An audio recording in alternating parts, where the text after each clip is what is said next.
Good morning friend, আমি সুকান্ত আর আপনারা এই মুহূর্তে দেখছেন গার্ডেনিং ইউটিউব চ্যানেল উড়াল অর্কিড। উড়াল অর্কিড সর্বদা সবুজ প্রেমীদের সাথে আছে, সবুজ প্রেমীদের পাশে আছে।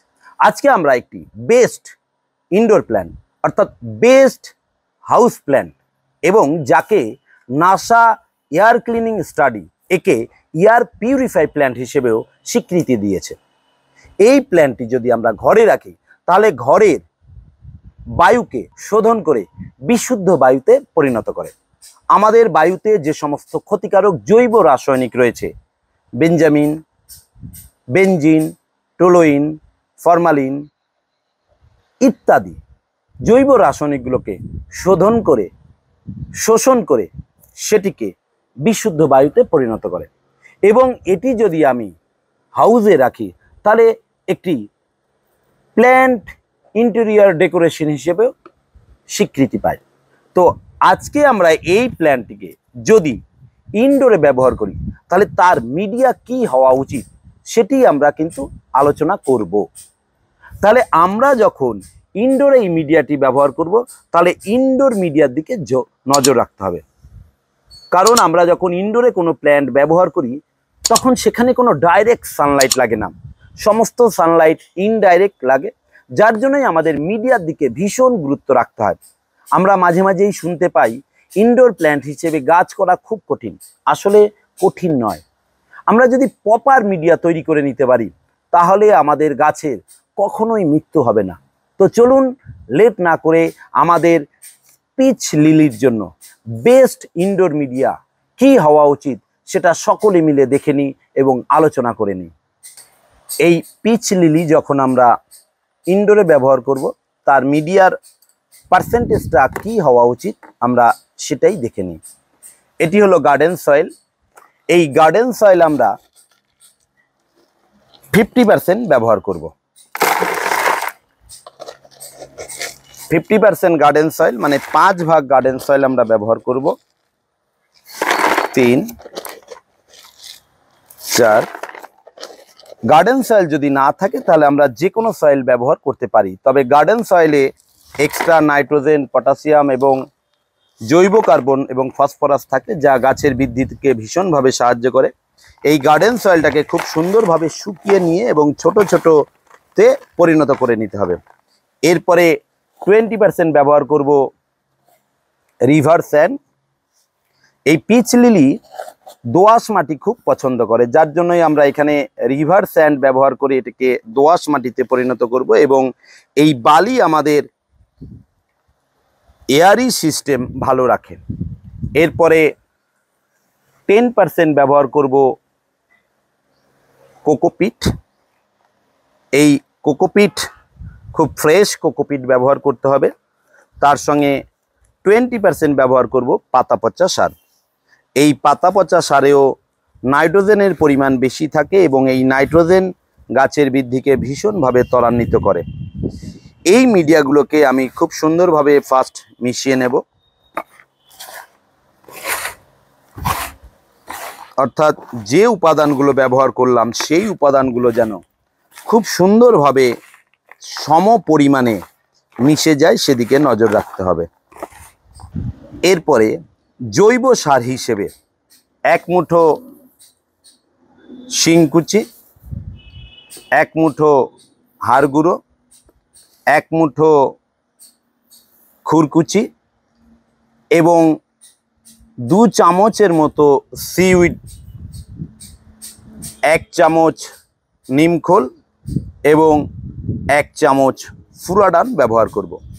এই নিমখোল এবং ফুরাডান মাটিতে কোনো রকম কীট পতঙ্গ হতে দেবে না, মাটির কোনো রকম পোকা হতে দেবে না। তার পাশাপাশি ফাঙ্গাল অ্যান্টি ফাঙ্গাল হিসেবে ভীষণ ভালো কাজ করে। এগুলোকে আমি প্রথমে মিশিয়ে নেব, তারপরে সেটিকে খুব সুন্দরভাবে মিশিয়ে নেব। খুব সুন্দরভাবে মিশিয়ে নিলাম। আমরাও যদি এই রকমভাবে মিডিয়া তৈরি করে নিই সকলে, তাহলে আমাদের ঘরের পিচ লিলি কখনোই কিন্তু মারা যাবে না। এটি একটি 8 ইঞ্চির পোড়ামাটির টব। এই পোড়ামাটির টবেই আমি এই পিচ লিলি দুটো একসঙ্গে বসাবো। তো এর জন্য ইনডোর প্ল্যান্ট হিসেবে আমাকে খুব ভালো ড্রেনেজ সিস্টেম রাখতে হবে। আমি এখানে একটি বড় স্টোন ব্যবহার করলাম, তারপরে বালির গ্যাবেল আমি সুন্দর করে ছড়িয়ে দিলাম যাতে ড্রেনেজ সিস্টেমটা খুব ভালো হয়। এরকমভাবে আমরা সকলেই ড্রেনেজ সিস্টেমটাকে ভালো করে নেব। ইনডোর প্ল্যানের ড্রেনেজ সিস্টেমটার দিকে ভীষণ নজর রাখা উচিত। আমি মোট 4টি পিচ লিলি কিনে এনেছি।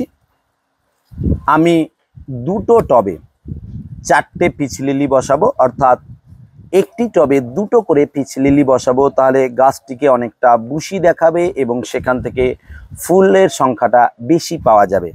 তাই একসঙ্গে আমি দুটো বসাবো। তো এর জন্য আমাদের যে গ্রো ব্যাগে গাছটিকে গ্রো করানো হয়েছে সেইটিকে খুব সুন্দরভাবে বাদ দিতে হবে। আমি এটিকে খুব সুন্দরভাবে বাদ দিলাম। যতটা সম্ভব মাটি আমাকে এখান থেকে ছাড়িয়ে দিতে হবে। ঠিক ধীরে ধীরে এইরকমভাবে রুট যতটা কম ক্ষতিগ্রস্ত করা যায়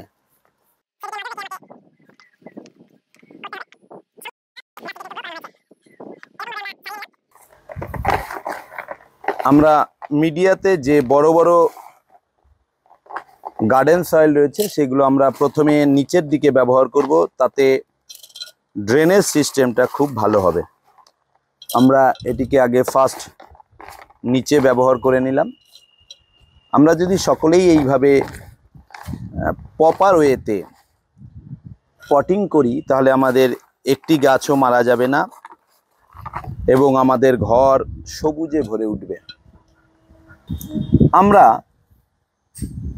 দুটি গাছকে একটি টবে বসাবো বলে ঠিক করি এবং যখন রুট বলটিকে ভাঙি তখন দেখা যায় যে রুট বলের ভেতরে প্রচুর পরিমাণে কালো পিঁপড়ে বাসা করেছে এবং কোনো মতেই সেই কালো পিঁপড়েগুলোকে তাড়ানো যাচ্ছিল না, যার জন্যই আমরা রুট বলটাকে একদম জলে ধুয়ে পরিষ্কার করে নিই। এই ধুয়ে নেওয়ার ফলে গাছের মৃত্যুর সম্ভাবনা সামান্যতম দেখা যাবে না। তো আমরা খুব সুন্দরভাবে একদম এইরকম পাশাপাশি দুটো গাছ রেখে আমরা সেন্টার পজিশনে আমরা গাছ দুটোকে বসালাম।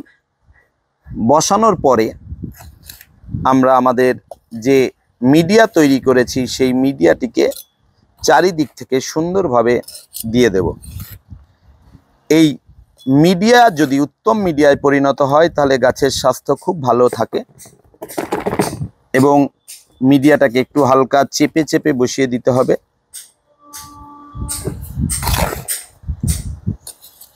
পিচ লিলির গোড়াটা একটু মাটির ভেতরে বসাতে হবে।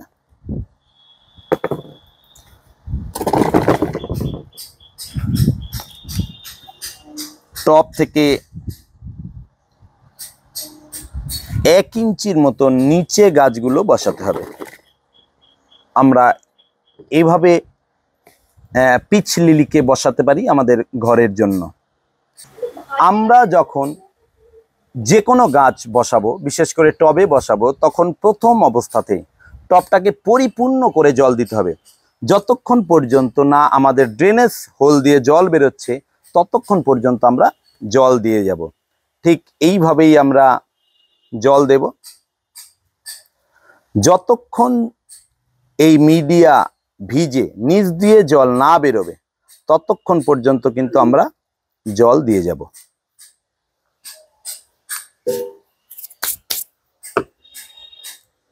আমরা যদি এই পিচ লিলিকে আমাদের ঘরের মধ্যে রাখি তাহলে আমাদের ঘরের শোভা কয়েক গুণ বৃদ্ধি পাবে এবং এটি এতটাই ডিপ সবুজ এবং এর ফুল যখন সাদা বের হবে তখন অন্য রকম তার শোভা পায়। তো তাই আমরা যদি আমাদের ইনডোরে এইরকম একটি পিচ লিলি রাখি তাহলে আমাদের স্বাস্থ্য এবং আমাদের পরিবেশের উভয় স্বাস্থ্যই ভালো থাকবে। আমাদের এই ভিডিওটি যদি ভালো লেগে থাকে তাহলে প্রচুর পরিমাণে শেয়ার করুন এবং লাইক করুন এবং এখনও যারা আমাদের চ্যানেলকে সাবস্ক্রাইব করেননি তারা আমাদের চ্যানেলটিকে সাবস্ক্রাইব করে নোটিফিকেশান বেলটিকে অন করে দিন, তাহলে আমাদের নতুন নতুন ভিডিও সবার আগে আপনার কাছে গিয়ে পৌঁছাবে। আপনারা গাছ লাগান, পৃথিবী বাঁচান। ভালো থাকুন, সুস্থ থাকুন। খুব দ্রুতই আমরা নতুন ভিডিও নিয়ে আসছি আপনাদের সামনে।